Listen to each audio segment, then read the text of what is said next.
My name is Marcus Thompson, and December 23rd, 1993 is a date burned into my memory forever.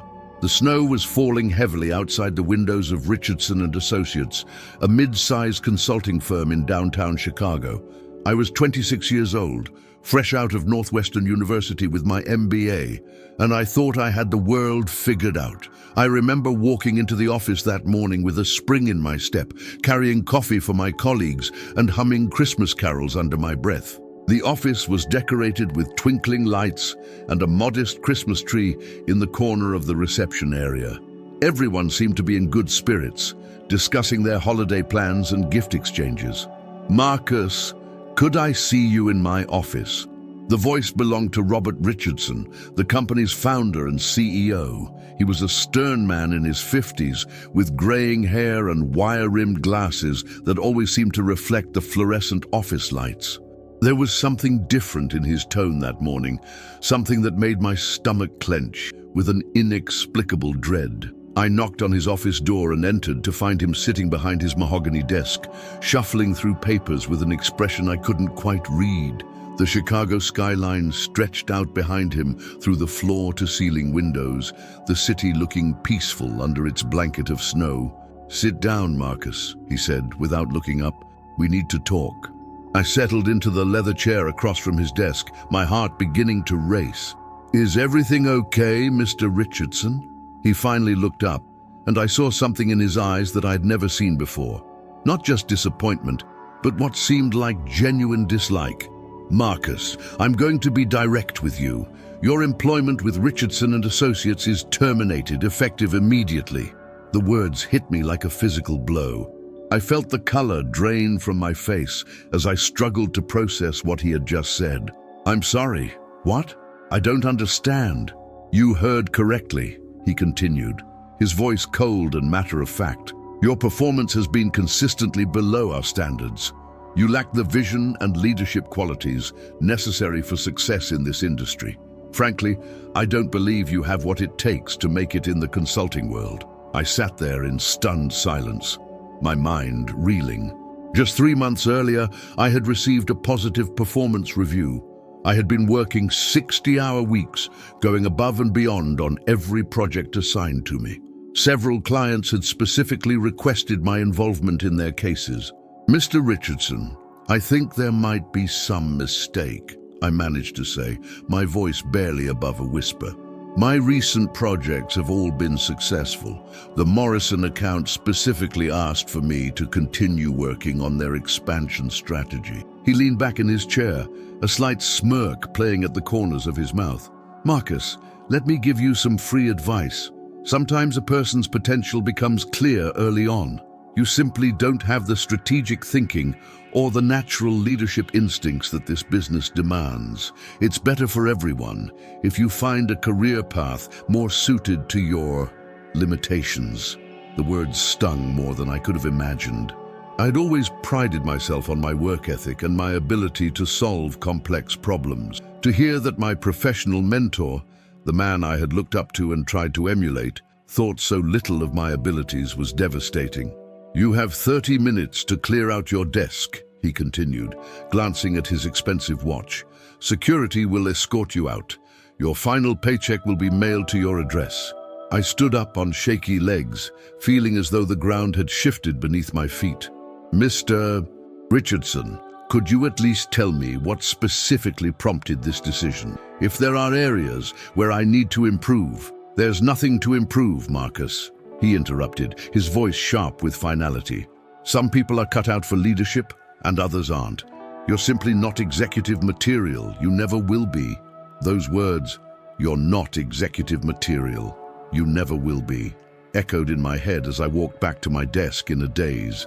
My colleagues looked up with curious expressions, clearly sensing that something was wrong. Sarah Martinez, a fellow junior consultant who had become a good friend, approached me with concern written across her face. "Marcus, you look like you've seen a ghost. What happened?" I couldn't bring myself to say the words out loud. Instead, I began mechanically removing personal items from my desk. A small plant my mother had given me, a framed photo of my college graduation, a coffee mug with the Northwestern logo. My hands were trembling slightly as I packed everything into a cardboard box that security had provided. The walk to the elevator felt like the longest journey of my life. Conversations stopped as I passed, and I could feel the weight of everyone's stares. The security guard, a kind older gentleman named Frank, who had always greeted me warmly each morning, looked genuinely sorry as he accompanied me to the building's exit. "Good luck, son," he said quietly as we reached the revolving doors. "I hope things work out for you." I stepped out into the Chicago winter, the cold air hitting my face like a slap. The snow had intensified, and the city around me seemed to blur as I walked to my car, clutching the box containing the remnants of what I had thought was the beginning of a promising career. Sitting in my car in the parking garage, I finally allowed myself to feel the full impact of what had just happened. It was 2 days before Christmas. The job market was essentially frozen until after New Year's, and I had been told by someone I respected that I lacked the fundamental qualities needed for success in my chosen field. But as I drove home through the snowy streets of Chicago, something began to stir within me, not just hurt and confusion, but a spark of defiance. Richardson's words kept replaying in my mind. "You're not executive material. You never will be." Maybe he was right. Maybe I wasn't cut out for the consulting world as I had imagined it, but sitting there in traffic, watching the city move around me despite the harsh weather, I made myself a promise. I would prove him wrong, not just about my abilities, but about my potential. I had no idea how long it would take or what path I would need to follow, but someday, somehow, I would show Robert Richardson and everyone else exactly what kind of executive material I really was. The Christmas lights reflected off my windshield as I pulled into my apartment complex, and despite everything that had happened, I felt something I hadn't expected. Hope. It was faint and fragile, but it was there. This wasn't the end of my story. It was just the beginning of a very different chapter than the one I had planned. The months following my termination were dark, but they were also formative. I spent early 1994 facing rejection letters and failed interviews. Word had gotten around Chicago's consulting community about my firing, and doors remained closed. My sister Emma, a nurse at Northwestern Memorial, finally snapped me out of my self-pity. "Marcus," she said during a brutal February evening, "you can either keep feeling sorry for yourself, or you can figure out what you're actually going to do with your life. But you can't do both." The next morning, I made a decision that would change everything. Instead of chasing opportunities in traditional consulting, I would create my own path. I started Thompson Business Solutions from my apartment, offering services to small businesses at rates established firms would never consider. My first client was Mrs. Chen, who owned a struggling Chinese restaurant in Chinatown. Working in that cramped office, surrounded by the sounds and smells of a family business fighting to survive, I discovered something I had never experienced at Richardson and Associates. This wasn't just about profit margins. This was about real people's dreams and livelihoods. "Marcus," she said as we reviewed the new systems I'd helped implement, "you understand small business. You care about success, not just money." By 1997, I had hired my first employee, Sarah Martinez, who had left Richardson and Associates. "What you're building here is different," she said. "It's what consulting should actually be." Word spread throughout Chicago's business community. We were the consultants who understood manufacturing, who worked with family businesses, who didn't just provide reports but actually implemented solutions. By 2005, Thompson Business Solutions had become one of the most respected mid-market consulting firms in the Midwest, with 40 employees and offices in Chicago and Milwaukee. The lessons I had learned from being fired on that snowy December day in 1993, about resilience, about understanding real business problems, about building genuine relationships, had become the foundation of everything we did. By 2010, Thompson Business Solutions had employed over 100 consultants and had been recognized by Incarus magazine as one of the fastest growing consulting firms in America. We had developed a reputation for transforming struggling businesses through hands-on, practical solutions. I was reviewing quarterly reports when my assistant knocked on my door. "Marcus, there's a call for you. It's someone from Richardson and Associates." The name hit me like a cold wind. It'd been 17 years since I'd heard that company's name. My first instinct was to decline the call, but curiosity got the better of me. "Marcus Thompson," I answered. "Mr. Thompson, this is Jennifer Walsh, Senior Partner at Richardson and Associates. I hope you have a few minutes to discuss a potential business opportunity." Richardson and Associates wanted to hire Thompson Business Solutions. The irony was perfect. Jennifer explained they were struggling with a major client in the manufacturing sector, a family business, considering firing Richardson and Associates due to dissatisfaction with their approach. "We've heard excellent things about your firm's work with family businesses," Jennifer continued. "We believe a collaborative approach could benefit everyone involved." The client was Hartwell Industries, a company I knew well by reputation. They manufactured specialized industrial equipment and had been family-owned for over 60 years. Richardson and Associates had been hired to help them navigate succession planning, but the relationship had become strained. I agreed to meet with the Hartwell family directly. Margaret Hartwell, the family matriarch and current CEO, greeted me at their Detroit headquarters. "Mr. Thompson, I have to be honest. We're not entirely happy with Richardson and Associates so far," she said as we toured their facility. "The consultants keep talking about strategic imperatives, but they don't understand that this business is about more than profit margins. It's about the people who've worked here for decades." I spent 2 days at Hartwell Industries, talking to employees and understanding their production processes. The solution wasn't just about developing a succession plan. It was about creating a bridge between the family's traditional values and their vision for the future. I agreed to partner with Richardson and Associates on specific conditions. Thompson would lead on family dynamics and operations, while Richardson focused on strategic planning.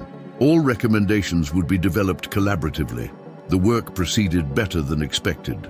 Our approach created solutions that addressed both the family's emotional concerns and business objectives.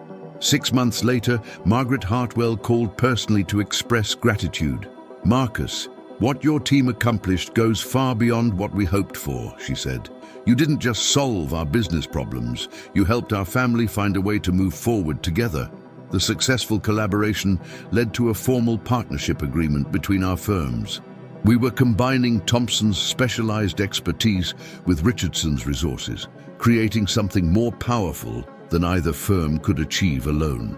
"Marcus, you need to take this call," Sarah said, appearing in my office doorway with an expression I had rarely seen, a mixture of excitement and disbelief. "It's the board chair of Richardson and Associates." I set down the client proposal I was reviewing and looked at her carefully. "What do you think this is about?" "I have no idea," she replied, "but he specifically asked to speak with you personally, and he said it was regarding a leadership opportunity." I picked up the phone with the same sense of anticipation I had felt 22 years earlier when Robert Richardson had called me into his office. But this time, I was the one holding all the cards. "Marcus Thompson speaking." "Mr. Thompson, this is William Harrison, Chairman of the Board of Directors at Richardson and Associates. I hope you have a few minutes for what I believe will be a very important conversation." William Harrison was a legend in the Chicago business community, a former CEO of a Fortune 500 company who now served on several corporate boards. His voice carried the authority of someone accustomed to making decisions that affected thousands of people. "I'm calling to discuss an opportunity that I believe could be transformational for both Richardson and Associates and Thompson Business Solutions," he continued. "As you may know, our firm has been going through a period of significant transition. The consulting industry has changed dramatically over the past decade, and we've found ourselves needing to adapt to new client expectations and market dynamics." I listened carefully as he outlined Richardson and Associates' challenges. Despite their prestigious reputation and established client base, they were losing market share to more agile competitors. Their traditional approach to consulting, developing elaborate strategic plans from their ivory tower offices, was no longer sufficient for clients who wanted practical solutions and hands-on implementation support. Your partnership with us on the Hartwell engagement and several subsequent projects has opened our eyes to a different way of serving clients, Harrison continued. The board has been impressed not only with the results you've achieved, but with the collaborative approach you've brought to our joint ventures. He paused, and I sensed he was reaching the crux of his call. Marcus, the board has made a decision to offer you the position of Chief Executive Officer of Richardson and Associates. The words hung in the air like a challenge from the universe. I felt a strange combination of vindication, irony, and genuine surprise. The firm that had dismissed me as lacking executive potential was now offering me its top leadership position. Mr. Harrison, I said carefully, I appreciate the confidence the board is showing in me, but I'm curious about the circumstances that led to this decision. What happened to the current leadership structure? Robert Richardson announced his retirement 6 months ago, Harrison explained. His health issues have made it difficult for him to maintain his previous level of involvement. We've been conducting a comprehensive search for his replacement, looking both internally and externally for someone who could lead the firm through this transition. He went on to explain that after months of interviews and evaluations, the board had concluded that the consulting industry's future belonged to leaders who could combine strategic thinking with practical implementation, exactly the approach that Thompson Business Solutions had pioneered. We're not just offering you a job, Marcus, Harrison said. We're proposing a merger. Thompson Business Solutions would become the operational foundation of a transformed Richardson and Associates, and you would lead the combined organization. I asked for time to consider the offer and discuss it with my team. After hanging up, I sat in my office overlooking the Chicago River, trying to process the full implications of what had just happened. Sarah was the first person I called into my office to discuss the opportunity. Her reaction was immediate and enthusiastic. Marcus, this is perfect, she said. We get to take everything we've built and scale it to a much larger platform. Plus, you get to show everyone that Robert Richardson was completely wrong about your potential. But as we discussed the details over the following days, I realized this decision was about much more than personal vindication. It was about the opportunity to reshape how consulting services were delivered, to create an organization that truly served its clients rather than just extracting fees. I decided to visit Richardson and Associates one more time before making my final decision. Walking through those familiar offices, I was struck by how different everything felt from my perspective as a successful business leader rather than an insecure young consultant. I asked to meet with some of the current employees to understand their perspective. What I discovered was an organization full of talented people who were frustrated by outdated systems and a culture that prioritized prestigious client relationships over actual results. The final piece came when I requested a meeting with Robert Richardson himself. I wasn't sure how I would feel seeing the man who had so dramatically shaped my career trajectory, but I knew I needed to close that chapter personally. Richardson's office was smaller than I remembered, and he looked much older than his years. The health issues Harrison had mentioned were clearly visible. He moved slowly and spoke with less commanding presence. Marcus, he said as I entered, I heard about the board's offer. I suppose you must find this situation quite satisfying. Deem. I sat down across from him, studying his face for any sign of the arrogance I remembered. Instead, I saw something that looked almost like regret. Mr. Richardson, I want you to know that I hold no personal animosity toward you, I said honestly.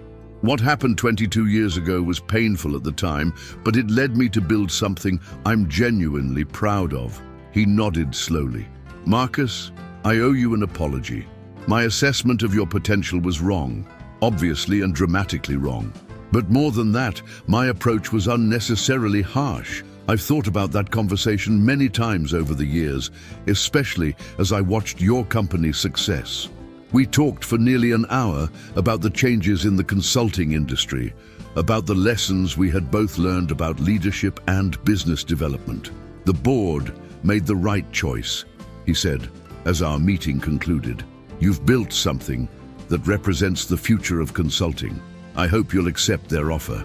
3 weeks later, I stood in the same conference room where Richardson had announced my termination, this time addressing the entire staff about our upcoming merger. Looking out at the faces in the room, I thought about the journey that had brought me to this moment.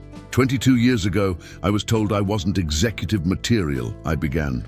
Today, I'm here to tell you that leadership isn't about having all the answers or maintaining authority through intimidation. It's about rolling up your sleeves, understanding real problems, and working alongside talented people to create solutions that actually work. I outlined my vision for the merged organization, a consulting firm that would maintain Richardson's strategic capabilities while embracing Thompson's hands-on implementation approach. We would measure success not just by fees collected, but by the measurable improvements we created for our clients. As I concluded my presentation and people began approaching me with questions and congratulations, I caught sight of the snow falling outside the conference room windows. It reminded me of that December day in 1993 when my world had seemed to collapse. But standing there, surrounded by the team that would help me build the next chapter of this story, I realized that Robert Richardson had inadvertently given me the greatest gift of my career. By telling me I would never be executive material, he had challenged me to prove him wrong. More importantly, he had forced me to discover what kind of leader I actually wanted to become. The announcement was made official the following Monday. Marcus Thompson would become CEO of Richardson & Associates, effective immediately. The press release noted that the appointment represented a new direction for the firm, emphasizing practical solutions and collaborative client relationships. But for me, the real significance wasn't in the title or the press coverage. It was in the phone call I received that evening from Mrs. Chen, my first client from that tiny Chinese restaurant in Chinatown. "Marcus," she said in her still accented but much improved English, "I saw the news about your new job.